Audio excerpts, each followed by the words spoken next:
Hey, I'm back after a bit of a break. I know, I'm sorry, you were probably enjoying yourselves while I was gone, but we have work to do.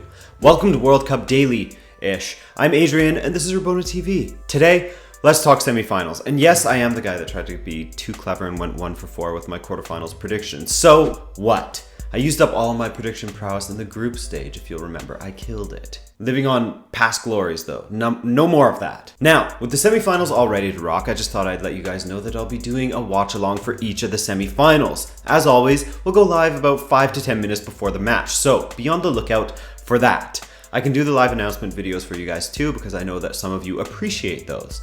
No problem. I'm here to make it easy for you. Okay, let's take a look at the first match to take place, France versus Belgium. According to Eden Hazard, he and his brothers actually supported France as kids thanks to France 98. Not that that will have any impact on this match, but it does help to illustrate how familiar these countries are with each other and these players. In every single position in each of these teams, there is a star or at the minimum a starter for their respective clubs. In goal, you'll have Lloris versus Courtois, both keepers playing pivotal roles in getting their country to this point of the tournament. Though a strong argument could be made that Courtois has been more important to Belgium's success than Lloris has, based simply on the volume of shots he's had to face. Against Brazil, he made 9 saves. For me, he's been the best keeper of this World Cup. But Lloris and his role in France's march to the semifinals shouldn't be downplayed. As you'll remember, he made an incredible save on Martin Caceres shortly after France had taken the lead. If that had gone in, we may have been talking about, well, perhaps not Uruguay advancing, but the match definitely would have changed. Then you can add to the fact that France sort of lucked out with the second goal, as Muslera was having a very tough time in his personal life and maybe just lacked a bit of focus and sharpness. On the Saturday before the match, his uncle died in a car accident, and his grandmother passed away just 2 days later. Pretty tough time to go through. But Belgium had a bit of luck on their way too, and I mean, which team hasn't at this point? For each of the semi-finalists, there has been a moment in which they needed a little luck. For Belgium, you could look at the divisive penalty call with Kompany going to ground on Gabriel Jesus when he didn't need to, and no penalty was given. I'm still undecided with that one, given that Jesus didn't have a prayer of keeping the ball in play with his massive touch, but the foul did happen while the ball was still in play. Maybe it should have been given? I don't know. Or the fact that Belgium's first goal was a complete shitshow for Fernandinho, in which he headed the ball into his own goal pretty much uncontested for the most part. Had he just cleared that normally, Belgium wouldn't have been on the front foot so early. So, while each of these teams have had some luck, they've also shown great quality at times. For France, Kylian Mbappe is seemingly becoming one of the most talked about players of this World Cup, delivering on his potential and burning defenders with his pace, namely against Argentina and their absentee defense. Griezmann has been relatively quiet in this tournament, scoring 2 goals from penalties and getting lucky with a Muslera clanger, but his dead ball delivery has been superb, as evidenced by the well-taken set piece that led to a Rafa Varane goal against Uruguay. And while we're on Varane, the French defense has been excellent, with Umtiti and Varane forming a great partnership. Pavard becoming one of the breakout stars of this tournament despite being played out of position. He's typically utilized as a center back for Stuttgart, though he has rotated in as a right back on occasion for them.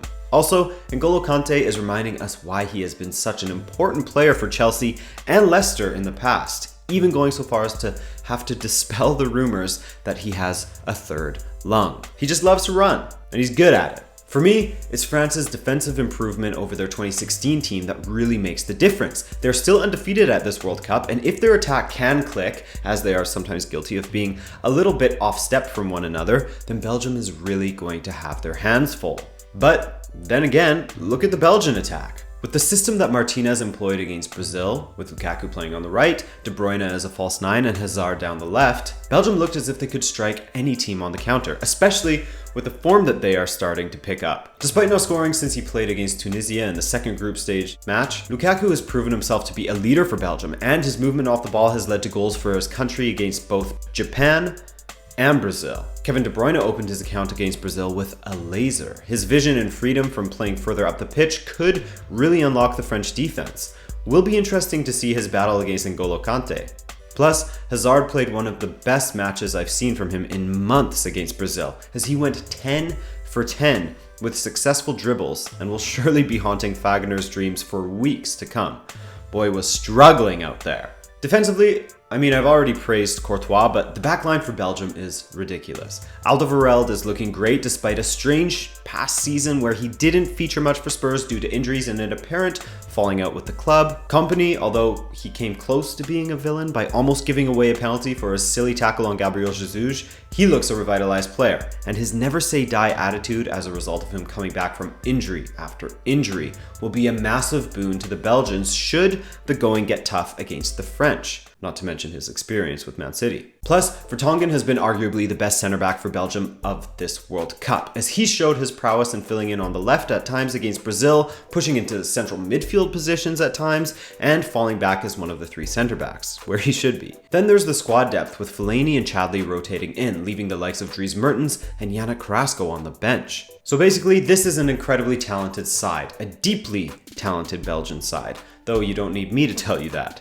And I just get the feeling that the momentum will be with them a bit more than with the French. Sure, France faced some adversity against Argentina with their 4-3 win, but Belgium went 3-for-3 in the group stage, found themselves 2-0 down against Japan, and won that match in regulation time. Then went on to beat the heavy favorites of this tournament, Brazil, the most decorated country in World Cup history. The Belgians must be feeling invincible right now, and with everyone clicking, I think they'll pull it out against France 3-2. But they gotta be careful because this French team, while not overly convincing in my opinion, is filled with game-changing players. And they themselves are coming into their own as well in this tournament.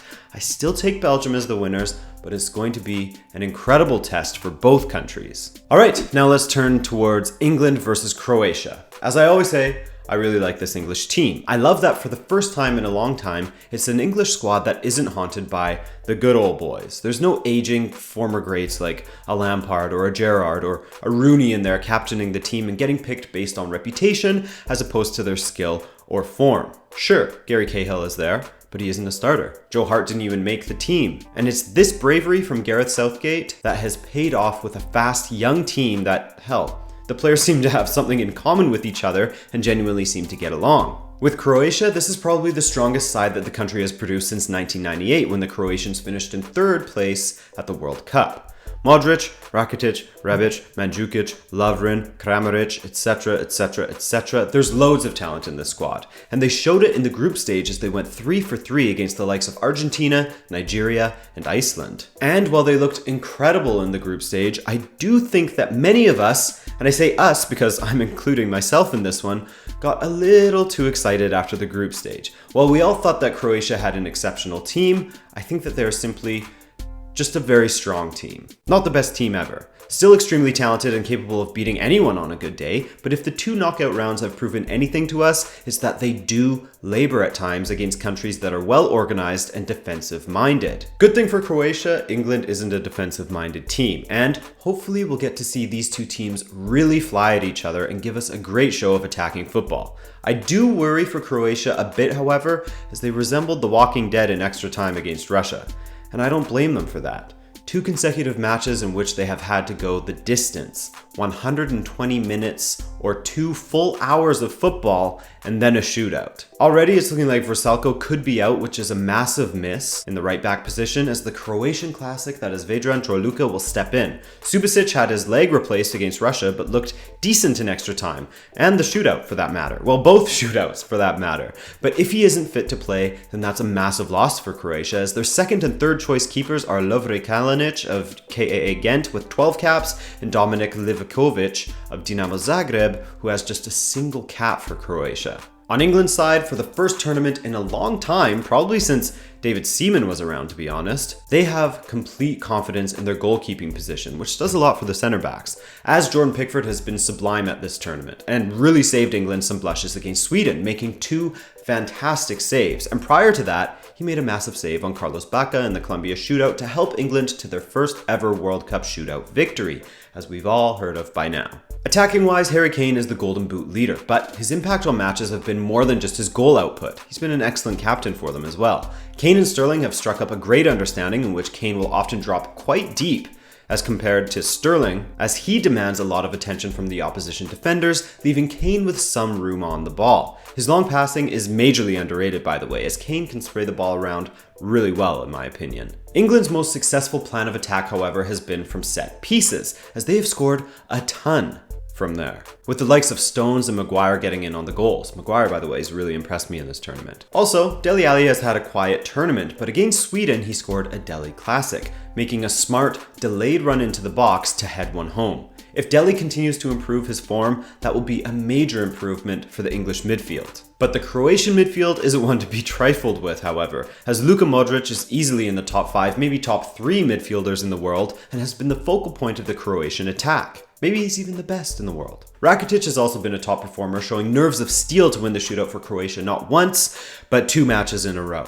Rebic has shown flashes of quality, but like Mandzukic, has underperformed for me a little bit in this tournament. The same could be said of Perisic at times, but if all of these players click and get to the attacking play that they love and they crave, then this could cause some havoc for the English. And as a neutral, I really do hope that Southgate and Dalic let their teams play with freedom and expression in the semi-final. Croatia played against 2 defensive-minded teams, as I noted earlier, and they struggled on both occasions.